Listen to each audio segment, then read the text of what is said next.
Olá, eu sou Carlos Raston, esse é o Pode Povo e o assunto desta semana é muito grave.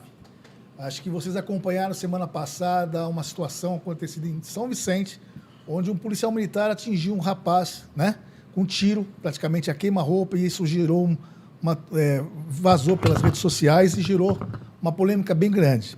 Eu fui atrás da notícia e estou aqui com o senhor Ricardo Antônio Gonçalves de Araújo, que é o pai do Juan Ribeiro de Araújo, que foi o funcionário que levou um tiro, e ao lado dele, Rui Eliseu de Matos Pereira, um advogado bastante conceituado de São Vicente, voltado a direitos humanos. Eu quero esclarecer essa situação, conversar com o pai do rapaz, enfim. Muito obrigado, senhor Ricardo e Rui, por ter vindo hoje aqui. Boa tarde, doutor Rui, Raton, prazer enorme poder estar aqui. Na verdade, me sinto privilegiado em poder estar aqui tentando esclarecer um pouco dos fatos que eu não vi. Eu vivi pessoalmente essa situação. Exatamente. Fico agradecido pelo convite. Rui? Uma boa tarde a todos os ouvintes, todos que estão assistindo aqui o Pode Povo, do Diário do Litoral. E como o senhor Ricardo acabou de falar, nós viemos aqui para trazer a verdade, aquilo que realmente aconteceu e o que está acontecendo na Baixada Santista nesse mesmo ano. É isso que eu espero. Acho que é a primeira vez, né? Então, você está falando com um jornalista assim? Com certeza. Pessoal, então coisa aqui é direto mesmo, né? Nós somos exclusivos essa entrevista aqui, tá? Senhor Ricardo, em primeiro lugar, vou começar a nossa conversa, eu queria saber como é que está o Juan. Né? Nossa preocupação maior é com o seu filho, como é que ele está no hospital, se ele está com a saúde dele, obrigado. Enfim. Nossa primeira pergunta é essa, Juan, a saúde do rapaz. O Juan, um jovem bastante forte, e graças a Deus ele vem respondendo à altura, à expectativa dos médicos, e isso tem, de certa forma, me confortado um pouco o coração. Perfeito. Pelo que eu vi pelo vídeo, né? No momento que a PM abordou, eu vi muitos trabalhadores ali, estavam trabalhando, né, inclusive seu filho, né? Eu acho, pelo que eu vi. Por isso que eu queria trazer o senhor para tirar essa dúvida. Estavam fazendo parece que um trabalho ali, de repente, eu queria que o senhor falasse o que aconteceu na verdade. Aliás, o senhor foi empurrado, né, no momento do vídeo que eu, né? E aí eu queria que o senhor explicasse como é que aconteceu isso, por que foi a abordagem, enfim. Primeiro, eu faço questão de explicar essa composição. Eu sou supervisor de campo de um projeto chamado Pra Cima, que cuida da zeladoria da cidade. Certo. Nós fazíamos mais um trabalho dentro da comunidade e, de repente, quase que no fim do expediente, a gente se viu envolvido numa situação realmente muito difícil, muito constrangedora, que foi a chegada daquela viatura no exato momento ali, naquele instante. Eles abordaram... O que eles falaram na hora da abordagem? Assim? Vocês estavam trabalhando, parou o trabalho para atendê-los, é isso? Sim. Eles passaram com uma viatura, eles nos encararam e depois voltaram rápido. E, na verdade, eu não interpreto que houve uma abordagem. O que houve já foi descer da viatura com a arma em punho e na cara de um cidadão, pedindo para que colocasse a mão à cabeça. A abordagem, eu entendo, é o policial chegar e pedir uma documentação para saber, identificar a pessoa com quem ele vai falar, né? Então, na minha forma de ver, foi uma forma de já descer intimidando. Certo. E vocês chegaram a falar para eles, isso aqui é um trabalho, foi tudo falado? Sim. Ele fez questão de exigir que meu filho colocasse a mão na cabeça. E meu filho falou, olha, eu estou trabalhando, estou documentado. E, de imediato, eu também já intercedi e comecei a explicar para ele, me identifiquei para ele como pai, como líder da equipe, e eu percebi que ele não levou em consideração aquilo que estava acontecendo, o fato de eu ser um senhor, o fato de eu ter minha limitação e o fato de eu, de repente, ao passar para ele que eu era o pai, que era o líder, que de repente eu podia ter o controle da situação. Não. Ele desceu obcecado para cometer aquilo que ele cometeu. Rui, eu sei que o seu Ricardo está emocionado, a gente percebe, né? Lembrando, não é fácil. Rui, é comum isso? Está sendo muito comum isso na região, né? Na verdade, ele pediu para ele botar a mão na cabeça, o rapaz, pelo jeito, não quis botar, ele também intercedeu, falou, não é um caso, nós estamos trabalhando. Como é que você vê esse tipo de abordagem pela PM? Assim? Eu vejo esse tipo de abordagem como manifestamente ilegal, fora do padrão policial, fora do padrão da polícia militar, padrão verdadeiro, padrão legal, né? Fora do POP, né? que são os protocolos, né? Mas isso tem sido uma constante. Nós estamos vivendo uma verdadeira guerra urbana. Eu não posso, eu preciso tocar nesse assunto, né? Talvez eu esteja me antecipando, mas uma guerra urbana com essas operações, as operações Escudo, né? Anteriormente, e agora com essa mesma operação, mas com o nome agora de Operação Verão, fase 2, 3, eu não sei o nome que seja. Mas se trata, de fato, de uma opressão das forças de segurança, comandadas pelo secretário Derrite, que ele está realmente oprimindo o povo das quebradas, dos diques. Eu falando, por exemplo, de São Vicente, dos diques, das quebradas, das favelas, das comunidades, como queiram dizer. E isso se alastrando por todo o litoral. Ontem teve mais uma morte, são 21 mortes. 21 mortes. Nós lamentamos imensamente a morte dos policiais que tombaram, né, nessas circunstâncias da violência, né, junto às incursões contra o crime, como ele diz, contra o crime organizado. Mas nós lamentamos muito também essas famílias que estão sendo oprimidas. Além de perderem seus entes queridos em situações que nós sabemos, não é narrativa, isso aqui é a mais pura das verdades demonstradas, né? Pessoas sendo socorridas ao IML sem identidade, 21 mortes, 21 mortos já contabilizados, e o secretário colocando isso como se fosse normal e como se fossem todas as pessoas que morreram, de fato, marginais, bandidos. Então, me parece que não está tendo nenhum critério, nenhuma diferenciação entre as pessoas que moram nas comunidades e a bandidagem. Esse é um problema muito sério. Eu vou pedir para a técnica aí, para o Diogo. Diogo, botar um pouquinho do vídeo, né? Enquanto nós estamos falando, porque ele é um pouco extenso, olha lá, tá? Eu sei que é difícil para o senhor ouvir, Ricardo. Se eu ver novamente esse vídeo, deve ter visto várias vezes, né, Rui? Mas é necessário, porque tem pessoas que talvez não tenham visto, né? E ele diz muita coisa, você vai lá, todos, a gente pode ver ali, grande parte, olha lá, com a camisa amarela, né, seu Então, nesse momento... pode falar, pode contar. Eu fiz questão de olhar, identificar o nome dele e implorar. Eu aclamava o nome dele, por favor, não faça isso. Ele está trabalhando, ele é meu coordenador de equipe, eu sou o supervisor de campo desse trabalho. Nós estamos trabalhando, não faça isso. Eu implorei. Eu vejo, Luciano, mas não teve jeito. Não houve um entendimento. No momento que ele foi empurrado, né? É uma situação complicada.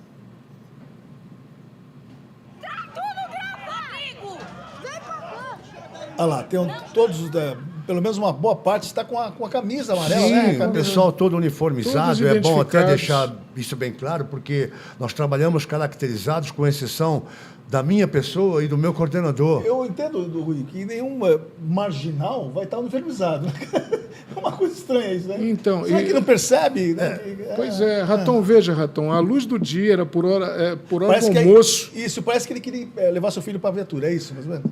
Ele queria, na verdade, agredir o meu filho. Até porque, depois que meu filho toma um tiro na perna, ele faz questão de ir para querer dar soco no meu filho. Entendi. Rui, eu te interrompi, desculpa, mas... Veja, é uma desproporcionalidade tamanha, porque, veja, qual que é o procedimento correto? Se ele vê que está tendo uma situação que está sendo hostil, que também não seria o caso, mas uma situação de revolta justificada, eles deveriam aguardar, por exemplo, o reforço, enquanto isso, tentando apaziguar os ânimos, e, se fosse o caso, imobilizava a pessoa, levava para a delegacia, sabe? Seja a acusação que fosse, desacato e tal, mas levava para a delegacia, mas não dessa forma. Foram 2 tiros. Foi nesse momento que parece que seu filho... olha lá, a policial, dá para perceber que ela também estava meio, não sabia o que fazer, uma situação complicada. a perna do seu filho começou a ficar mais difícil? Raton, na verdade, um comentário ali Olha lá, o outro baleado, ele dando um soco. do companheiro de viatura dele. O companheiro de viatura dele fez o seguinte comentário: meu Deus, ele não está muito bom hoje. E ele realmente tinha uma aparência horrível, com o olho arregalado. Parecia uma pessoa estar possuída naquele momento. Eu entendo, Raton, que a gente vive uma situação delicada com relação à segurança pública. Eu entendo que a tropa está a cobrir o ferido. Mas eu também entendo que tem que se fazer uma separação, sabe? Exato. Do mal com o bem. E ao abordar um cidadão, tem que ser abordada da forma certa. Eu estava comentando com um jornalista amigo meu daqui da redação, né, o Nilson, inclusive, está comentando sobre que nós íamos fazer esse podcast hoje. Olha lá, o momento que seu filho está no chão, é uma cena complicadíssima. Aí, na verdade, ele deu um tiro para matar meu filho, porque meu filho, uma vez que tomou um tiro na perna, ele já ficou imobilizado. Mas ele fez questão de dar um tiro no peito do meu filho. Então, para mim, isso é um profissional desqualificado e mal intencionado. A gente, quando fala que acontece uma situação dessa, né, eu estava falando com o Nilson, com o jornalista, quando acontece uma situação dessa e que uma operação que tenha morrido ou atingido ou ferido uma pessoa inocente, essa operação eu considero falha, né? Não é uma operação que deu certo, né? Porque o policial militar, Rui, você pode me corrigir, né? Ele é preparado, né? Tem que estar preparado para certas situações, né? Eu entendo que o senhor falou, às vezes foge da realidade, né? Foge do controle, mas tem que ter um certo... Se ele está vendo um senhor explicando, né? Se está vendo pessoas uniformizadas, você tem que ter aquele olhar panorâmico na situação. Então. A gente, quando é repórter, a gente chega numa situação para fazer uma matéria, a gente tem o primeiro olhar que a gente chega é o panorâmico, né? Fala que isso aqui, aquele ali, é isso. A gente faz uma... Não é possível que a Polícia Militar não tenha isso em mente. Eu acho que se ele teria tudo para conduzir aquela operação com muita sabedoria e muito cuidado. É isso que eu ia perguntar. Podia ser diferente. Se tivesse chegado para o senhor perguntado... Poderia ser diferente, até porque existia ali uma pessoa que estava identificando a pessoa que foi alvejada. Certo, entendi. Então entendi. Isso é algo horrível. Isso é algo horrível. A gente está andando na rua com medo, trabalhando com medo. Tanto que eu teria que continuar um trabalho hoje lá e acabei que não continuei, sabe? Eu recebi orientação de me conduzir para o centro, onde as pessoas se tornam vigiando uma a outra, né? Um lugar talvez melhor civilizado, sem querer denigrir a imagem da comunidade, porque eu moro ali a 200 metros daquele local onde aconteceu o fato. Hein? Eu moro. Então o senhor é conhecido ali pela vizinhança. Com certeza, eu fui criado ali. E com outro detalhe, segundo o comentário lá, a preocupação dele era a pochete que meu filho estava usando, que é uma pochetezinha que está na moda. Aí eu pergunto, o cidadão de terno e gravata no centro, ele é um bom cidadão. Uma pessoa com uma pochete na comunidade é bandido? Esses estereótipos, né? Pois é. É que a gente precisa... Né? O que você fala exatamente? Exatamente. No boletim, na versão dos policiais, eles acharam o fato de ele estar com uma pochete, não é bem pochete, é aquelas bolsinhas que usa aqui quadradinha, que aquilo ali pareceu suspeito a eles. Olha, isso não é fundamento para mandar uma pessoa, durante o dia, cheio de pessoas de camiseta da prefeitura, do projeto, trabalhadores, agir dessa forma. Mas suspeito de quê? Suspeito de estar com droga? A droga não é uma ameaça direta ao policial. Atitude suspeita. Se tivesse uma arma, né? Se tivesse com uma arma, né? Na cintura, assim, uma coisa que parecesse uma arma, ou se o rapaz tivesse ameaçado levantar alguma coisa, né? Mas pelos vídeos não vi nada disso. A justificativa foi atitude suspeita. Atitude suspeita, tá? Mas ele veio explicar na hora, né? Explicou e não adiantou. Eu me identifiquei por inúmeras vezes, eu implorei pelo nome dele, não faça isso com meu filho, por favor. E mesmo assim, ele alvejou meu tiro com a intenção de matar meu filho, amigo. E depois, ele foi socorrido, então, né? E o que aconteceu no Hospital Vicentino, que foi... Então, a gente vai falar sobre isso um pouquinho, o que aconteceu depois. A gente percebeu que aí cortou o vídeo, né? Parece que o rapaz já tinha sido removido, mas aí chegou muito mais policiais, né? Chegaram muito mais. Chegaram em torno lá de umas 30 viaturas. Nossa, chega rápido essa coisa, né? E o que aconteceu depois? Como é que foi? O senhor estava lá? Então, é lógico, até pelo fato de o meu filho já estar ao chão, Então, chegou todo aquele reforço e devagar eles passaram a compreender, porque a comunidade toda dizendo, não, ele é trabalhador, ele mora aqui, ele mora ali e tal. E aí eles ficaram mais de observador e rapidamente tiveram aquela preocupação de catar os cartuchos do chão e mandar o atirador se evadir, que foi o que ele fez, catou a viatura e saiu fora do local. Ah, sim. E aí, Rui, aconteceu de levar um rapaz no hospital. E aí? Hospital Vicentino. Hospital Vicentino. E aí, quando foi em torno de 00:30, mais ou menos, a gente acabou sabendo que um policial militar foi até o local e ainda usou uma frase, pô, não subiu ainda? Gosta de bater em cara de polícia. UTI. Na UTI, né? Na UTI do Hospital Vicentino. Meu Deus. E fotografou. Olha, segundo informações, muita gente viu. Então eu acredito que alguém deva ter esse vídeo. Falou pro seu filho, então, deitado, é isso? Ele exclamou, né? Ele sentiu aquela necessidade, talvez, sei lá. Não subiu, quer dizer, não morreu ainda. Não morreu. Exatamente. E interessante que as informações que nós recebemos de pessoas que não querem se identificar, mas que são colaboradores da UTI, falou que eles entraram, não tinham autorização para entrar, não tinham ordem de serviço. Aliás, não é sequer a competência deles, porque a investigação não é competência da polícia militar. É verdade. E eles adentraram no local com o celular, fizeram o registro da foto, que não poderia, é vedada a entrada com celular, mas como é que o funcionário vai dizer para um policial armado dessa forma que não pode entrar? E essa foto foi parar nas redes sociais. Nós recebemos... Eu acho que eu vi essa foto. Nas redes sociais, nos grupos de WhatsApp de policiais. Inclusive, nós temos informação que a família do seu Ricardo, recebeu de um conhecido, que, por sua vez, recebeu de um terceiro do Mato Grosso essa foto. Ou seja, essa foto rodou o país inteiro, expondo o Juan. Mais uma vez, dessa vez numa cama de hospital. Exatamente. Uma cama do hospital. Todo entubado. E isso tem sido uma constante nas operações policiais aqui. Depois que a pessoa está, por exemplo, na UTI, os policiais entram na UTI e ficam celebrando ali em cima e achincalhando. Nós temos, por exemplo, não sei se eu posso falar isso, é bem similar, né? Um cidadão em São Paulo, ele recebeu 2 tiros pelas costas, né? E uma facada no meio das costas.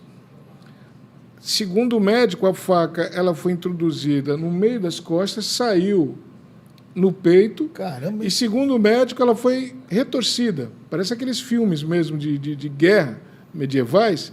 Foi introduzida gravada e torcida. E torceram lá dentro. Então, isso tem sido uma constante, a Polícia Militar, e eles fazem os registros de fotos e, não tem que estar ali.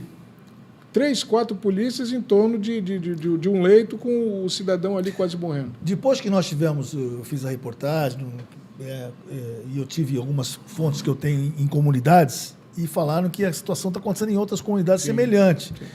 Uma coisa que eu queria deixar claro, você que é advogado, e é bom colocar isso e explicar isso com detalhes, não é normal, não pode se entrar nas casas dos outros sem mandado de busca. Claro. E as pessoas passam para mim pelo telefone é que estão entrando sem mandado, sem nada, para tentar achar não sei o quê, talvez droga, ou a casa do suposto traficante, coisa parecida, e aí as pessoas reclamam e recebem represárias, né? Sim. Às vezes é um xingamento, às vezes é um tapa, às vezes é coisa pior, né? Explica isso, Rui, não pode. A polícia não pode fazer isso, né? É exatamente isso que está acontecendo. Nós temos inúmeras denúncias, né? Eu gostaria de até, não sei se eu posso falar sobre a operação, vamos dizer o quê? Uma mobilização da ouvidoria das polícias de São Paulo, o ouvidor Cláudio Silva, que já esteve aqui no seu podcast, sim. Juntamente com o representante do ministro Silvio Dias, do Ministério dos Direitos Humanos, uma representante, a doutora Luzia, né? E várias entidades de defesa dos direitos humanos desceram de São Paulo E no domingo eles percorreram várias comunidades e ouviram várias pessoas, muitas pessoas. Sim. E nós estávamos presentes, então, como nós não vimos, nós participamos. E a queixa principal era a opressão que eles estão sofrendo da Polícia Militar, dessa operação, desse senhor Derrite, que é o secretário. E eu vou dizer aqui, Raton, com toda honestidade, com toda a liberdade que eu sei que você nos dá, sou eu que estou falando, não é o podcast do Raton que está falando. Eu estou falando e eu estou afirmando. O nome dessa violência toda é um só. O nome dele é Derrite. Ele é o mentor de toda essa onda de violência. Ora, as bolas. As operações de escudo que aconteceram, elas não diminuíram em nada a morte de policiais e aumentaram somente a violência. Essas operações trouxeram aqui para a Baixada Santista, principalmente para as comunidades. Eu não estou falando para as áreas nobres, não, a praia, a Vila Rica, Ponta da Praia, não. Eu estou falando Caminho São José, Caixeta, os diques, Área Continental, Morro do São Bento. Eles estão sendo apavorados, oprimidos pela polícia. E eu digo mais, não estamos aqui jogando pedras na polícia. No Estado democrático de direito, a força de segurança, a polícia, ela é fundamental. Ela é republicana, ela tem que ser, pelo menos, democrática e tem que ser constitucional. Quando ela sai, como dizia o ex-presidente, das 4 linhas, né, ela está errada. Ela passa a figurar como uma corporação marginal fardada. Então, nós não estamos jogando aqui pedras na polícia, mas essa política de Estado fascista, Raton, o que acontece? Ela está fazendo com que tanto cidadãos como pessoas das comunidades, como os próprios policiais, estejam indo para a morte. É o que está acontecendo. Eles estão apagando, a polícia, inclusive, está desligando a luz. Fizeram ontem isso no Caminho São José. Denúncias chegaram a nós, desligando a luz para ficar tudo no escuro, para eles entrarem e fazer malvadeza. Isso... vou perguntar para o senhor Ricardo. Senhor Ricardo, os policiais estavam com câmeras na farda? Não. Então, não. Isso é uma questão, né, Gui? Eles estavam sim com sangue nos olhos. Não, mas se tivesse com a câmera, com certeza... A cópia. Com certeza, o áudio dessa câmera poderia estar ligado, né? A pessoa veria a versão do policial também, né? Exatamente. Né? Como aconteceu, Raton, na morte do policial recente, Isso. que só foi identificado o cidadão que matou o policial por conta da câmera. Exatamente. Tem gente que é a favor que tirem as câmeras. Eu acho que as câmeras dessa hora... O governo quer tirar as câmeras. Pois é. Isso eu acho... Só imposto um pouquinho, pode no microfone. Senhor Ricardo, se tivesse a câmera, se tivesse tudo certo, talvez para o policial fosse né? Para mostrar, eu estou falando de modo geral, que ele estava numa situação de pânico, né? Que acontece com qualquer cidadão, né? Mesmo mais preparados, podia estar se achando ameaçado, mas também podia resguardar o seu filho, mostrando que ele, rapaz, não estava fazendo nada. Se tivesse a câmera, não haveria essa abordagem. Exatamente. Justamente. Se ele tem a câmera, ele mesmo adota de um outro comportamento. Exatamente. Mas como não tinha, ele preferiu usar muito da violência. É algo horrível para um pai ver um filho, sabe, sendo baleado, trabalhando ali contigo, ali do lado a lado. E, sabe, com detalhe, meu filho não tem passagem na polícia, e nem tampouco eu. Nós somos trabalhadores, somos gente do bem. E isso é que nos entristece, sabe? Ainda mais quando se fala de uma polícia, de um estado de São Paulo, o estado mais forte da federação. Esses caras têm o dever de ter um preparo melhor para não fazer e não cometer a atrocidade que vem cometendo dentro das comunidades. Exatamente. Não pode uma pochete ser motivo de uma abordagem desse nível, né? Eu fico imaginando se eu tivesse com a pochete, porque eu já fiquei com vontade de comprar uma pochete dessa. Não é pochete é aquela que usa na cintura, não. Essa aqui é aquela bolsinha. Essa é aquela bolsa. Normalmente ela é utilizada para celular, documento mesmo. Documento, celular. É até uma ferramenta. É enfim, moda isso na juventude, isso é moda. Entendi. Senhor Ricardo, a gente não pode estender muito o podcast, eu acho que já não quero ficar explorando esse assunto, né? Mas o que vai ser feito agora, senhor Ricardo? Se Deus quiser, o Juan vai sair dessa, né? É o que se espera, trabalhador, saia dessa. Mas o senhor pretende fazer alguma coisa na justiça? Está um advogado, doutor Rui, aqui? Olha, estamos Raton, fazendo. está tudo na mão do Dr. Rui, e antes de estar na mão dele, está na mão de Deus, e agora tentar tocar a vida, porque a vida não pode parar. Eu não posso simplesmente me deixar intimidar e não ir para a rua. É na rua que eu trabalho, é na rua que eu vou estar, e é na rua que eu vou estar levando o meu trabalho. É isso aí. Infelizmente, você tem que sair da sua comunidade de trabalhar ali, que conhece todo mundo. É até mais fácil o trabalho que estão fazendo, quem é da comunidade de perto, né? Até para não acontecer isso, né? Não, né? Ele estava ali num lugar que ele conhece todo mundo. Então é mais fácil, né? Sim. Mas olha que coisa estranha. Sempre acontece, né, em lugar... Rui. O que eu posso dizer é o seguinte, é que nós vamos buscar, para resumir, né? Nós vamos buscar a responsabilização criminal de todos os responsáveis. De todos os responsáveis. E, nesse caso em especial, há até, vou dizer que há até um protagonismo do próprio secretário. Por quê, Raton? Porque ele se manifestou diretamente sobre essa situação de uma forma mais absurda possível. Ele foi capaz de responder pela rede social dele, que é um erro sem responder esse tipo de coisa por rede social. Sim, mas né? ele está lá, está tudo documentado. Ele foi capaz de afirmar, sem conhecer o Juan, sem conhecer a família do seu Ricardo, já não bastasse tudo aquilo que a família está sofrendo, está entre a vida e a morte, agora parece que vai estar se recuperando, estabilizado, mas dizer que não se tratou de um caso de um cidadão de bem, alguma coisa, foi isso? Acredito que ele foi muito infeliz nesse momento, o secretário, porque ele não conhece a minha família, ele não conhece meu filho. Então, como uma autoridade ligada à segurança, ele deveria antes procurar buscar todas as informações necessárias para se posicionar de acordo.